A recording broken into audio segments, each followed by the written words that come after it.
What is up, everybody? Welcome to the channel. My name is Logan, aka the Army Vet Trucker. If it's your first time here, I'm an extra board line haul truck driver for a company called ABF Freight. Today we are in Dallas, Texas at our home terminal here. We're taking off now. We're about to head up to Wichita Falls, do a drop and hook there, and then we're gonna head over to back down to Dallas rather, and we'll do a drop and hook here, and then we'll be heading over to Lubbock, and that's where we'll go to bed today, is in Lubbock, the old Elegante Hotel. Nice place there. I think I've showed it to y'all before. I think I've actually done this run completely before, and that's all right though. I know it's been a while since the last time I made a video, and today seemed like a pretty decent day to knock one out, and even though it might be something I've done before, I figured I'd just chime in and check back in with y'all. I know it's been a while, but nothing has really changed. It's still the same old, same old. I'm still extra board line haul out of Dallas, still just doing these extra runs whenever I, you know, get called, and it's been pretty steady, been pretty good lately. I know quite a few drivers have been other companies have been struggling to get work. Some companies have been furloughing drivers, and it's been steady here at ABF. This week it's Thursday for me. It's gonna be, yeah, it's Thursday for me, and it's, what is it, the 6th of April. I think tomorrow's Good Friday, and then Easter this weekend. I'm gonna take a 3-day weekend this week. I got my what is that hanging down? You see that? You guys see that wire hanging down? Don't want to get caught up in that. Yeah, I saved up all my tours. I'm gonna wind up taking a 3.5-day weekend this weekend, which will be nice. Hang out with the wife. This week's been pretty good, not too bad, nothing to complain about. Started off the week with a clod turn on, what was that? That would have been Sunday. I did a clod turn on Sunday, and then Monday I went to Albuquerque, and then came back on Tuesday, and then let's see, Wednesday, that would have been yesterday. I sat all day Wednesday because I didn't have any hours. You guys can see down here on my cycle, I got 13 hours right now, and that's only because I picked up like 10 at midnight last night. It's 7:30 in the morning. We got called at the 3 a.m. call block this morning, and we had a show time of, let's see, what was it, 5:30? I got called at 3:30, and then I had to be here at 5:30, and then I waited for an hour and a half for my set to be ready because they didn't have it all ready to go for me. So we sat for an hour and a half, and now it's 7:30. It took me about 30 minutes to get my stuff ready to go. So 7:30 now, and we're heading out. I'm heading out on, I'm gonna take 114 today. If you guys are familiar with the Dallas area, the forever ongoing construction is always, you know, it keeps things interesting, because by the time you find out a good route that works for you and you like it, then they close the ramp and you can't take that road anymore. So it's just gotta love it, man. A lot of the times when I'm leaving out of Dallas, I'll just get on 183 here and shoot straight over to Fort Worth, take the 820 loop up to 35, and then stay on 35W for, you know, a few miles, and get on 287 to go up to Wichita Falls. But being 7:30 in the morning, unless I get on the express lanes, it's gonna be, that'd be a slow way to go. So we're just gonna play it safe here, go on 183 here for you know, a few miles, and then we'll be on 114 going kind of north of DFW a little bit. It'll be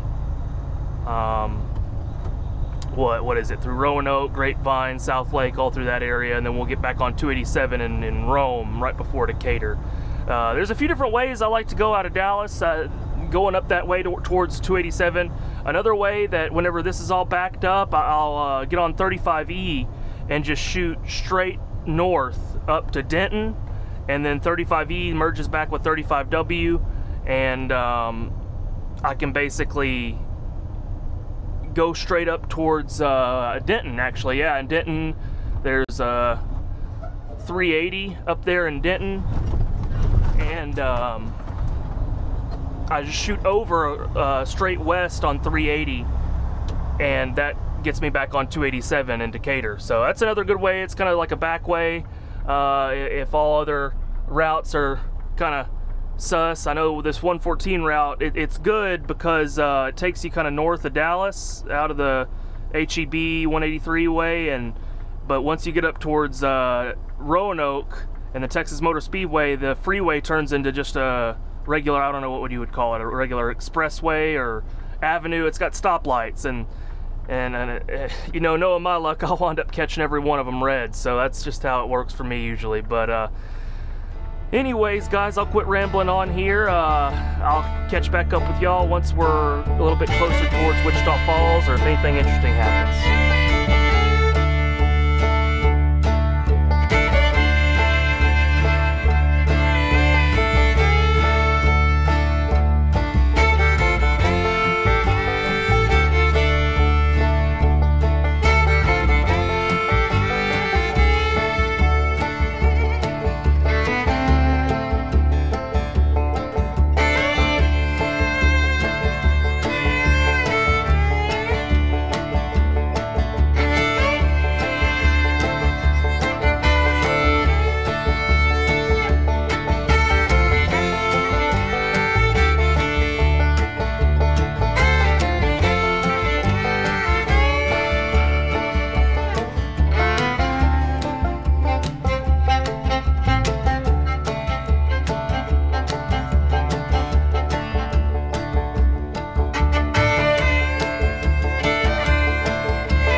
Alrighty guys, just like that, here we are in Wichita Falls, and I actually already got swapped out. As soon as I pulled in here, one of the local city guys here in Wichita Falls was waiting on me, and I didn't want to hold him up. He's got freight to move, I've got places to go, so I just got on with business and didn't want to hold him up.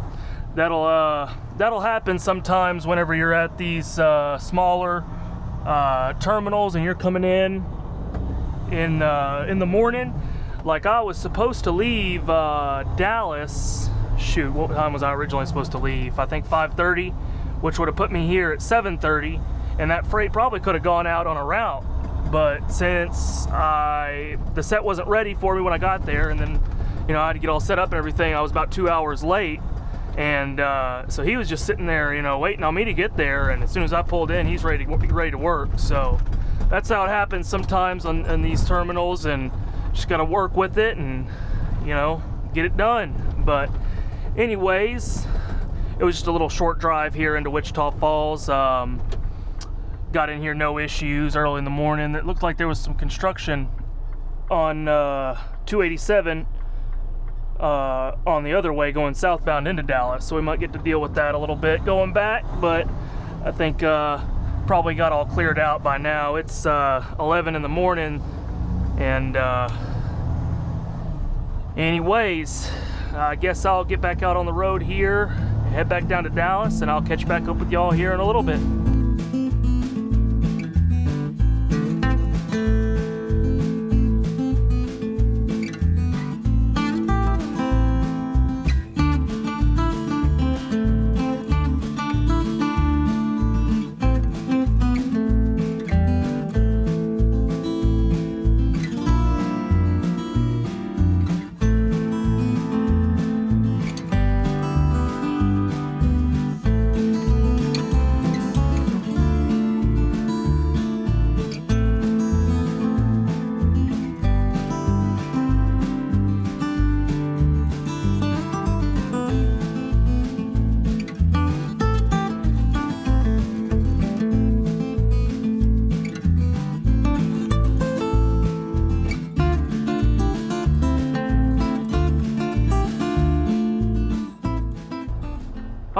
Alrighty guys, y'all know the drill, you know how it works here. We are back in Dallas here and we are all set up. We dropped and hooked here and we've been here for a minute, man, way too long. I think like 2 hours. Let's see, depart.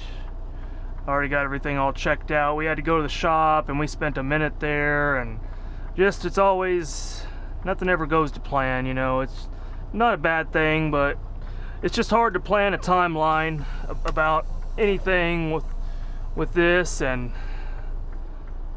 just the nature of the beast when it comes to doing this work is just man, the line's backed up over there. It just takes a long time to get things done sometimes, and I mean, I'm not complaining too bad. I get paid to sit here and wait, just like I've been getting paid the whole time I've been here, to go to the shop and everything like that. The converter dolly that I got today, with this set going to Lubbock, the converter dolly didn't have ABS on it, so I had to get that fixed. And a lot of drivers wouldn't really mess with it, but you know, I'm extra, or maybe I'm just a little bit too careful, I don't know. I did my check and the light didn't work, so he found it unplugged, and then did some diagnosing, found out it was a bad sensor, got it fixed up. It was no big deal. I don't know why a lot of drivers don't want to mess with the sensors when they're bad. I mean, we get paid to go to the shop, so if there's an issue with your equipment, then I mean, you get paid to get it fixed, so I mean, what's the reason not to? I mean, I guess if you're in a hurry, but shoot, man. And the mechanic pointed out a good point when it comes to these ABS lights. If you get stopped at a scale or inspected for whatever reason and wind up, you know, behind a clipboard and a DOT officer, then you do your check, or he does his level 1, level 2, whatever inspection on your equipment, and you turn that key on, and that ABS light doesn't turn on at all because it's unplugged, you're going to be in a lot hotter of water than you would have been if your light was just on and it was plugged in. Because that gear, as soon as he plugged it in, the light was on because it had a code, an ABS code. And the thing is if you get a level 1, level 2 inspection and that light's on, you know, who's to say that, oh, it wasn't on when I left the yard, but I hit a bump real hard and it came on, or I slammed on the brakes and it came on, whatever.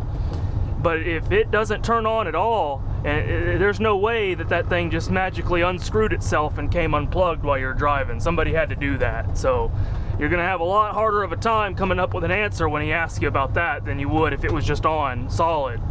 But we got it all fixed up, got the sensor fixed. There was a bad clearance light he had to get changed, and a couple other odds and ends, but we got it all fixed up. We're heading to Lubbock now. We're gonna be kind of tight on time, a little bit tighter than I expected to be. I'm low on cycle hours, and I don't think it'll cause us any issues, but I mean, if you never really know, if we get a blowout or something, it might kind of complicate things. But I checked everything, it looked good, and we should be all set. I got about 5 hours 45 minutes the cycle time, and it's about a 5-hour drive out to Lubbock.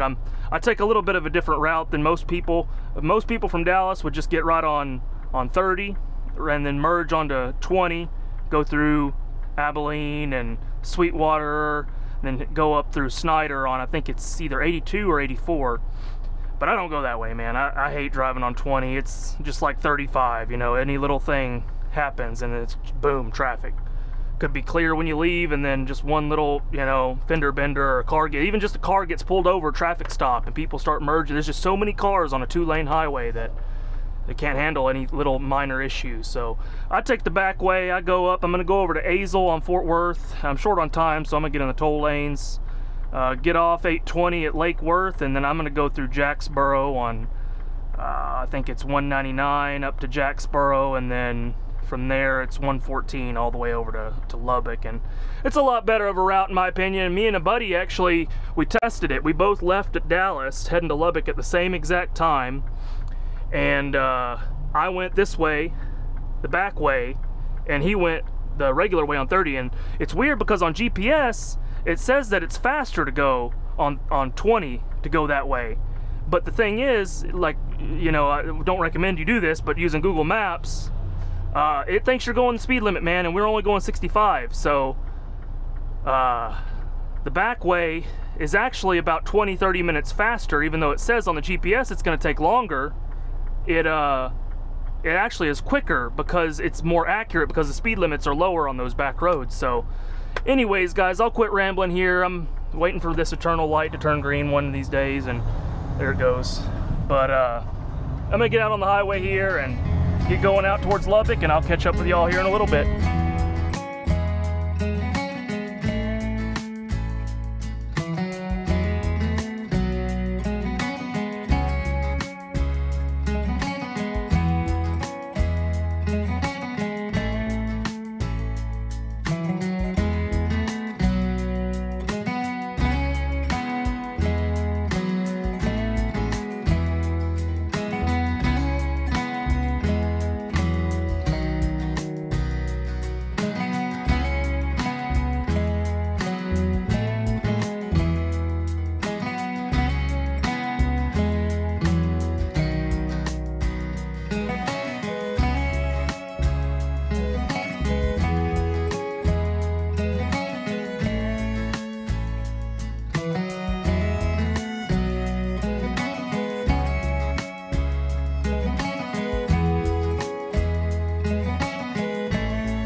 If you like the video, you know what to do. Go down and smash that like button. If you have any questions, comments, or concerns, feedback you'd like to offer up, make sure to drop a comment down below. If you have any questions you'd like me to talk about in a video in the future, feel free to drop them down below as well in the comments. If you'd like to chat on a more one-on-one basis, my email is always in the description. So with all that being said, guys, last but not least, make sure you smash that subscribe button. It means a lot to me and it's free to use. So with all that being said, guys, I'm gonna wrap this one up here and I'll catch y'all in the next one.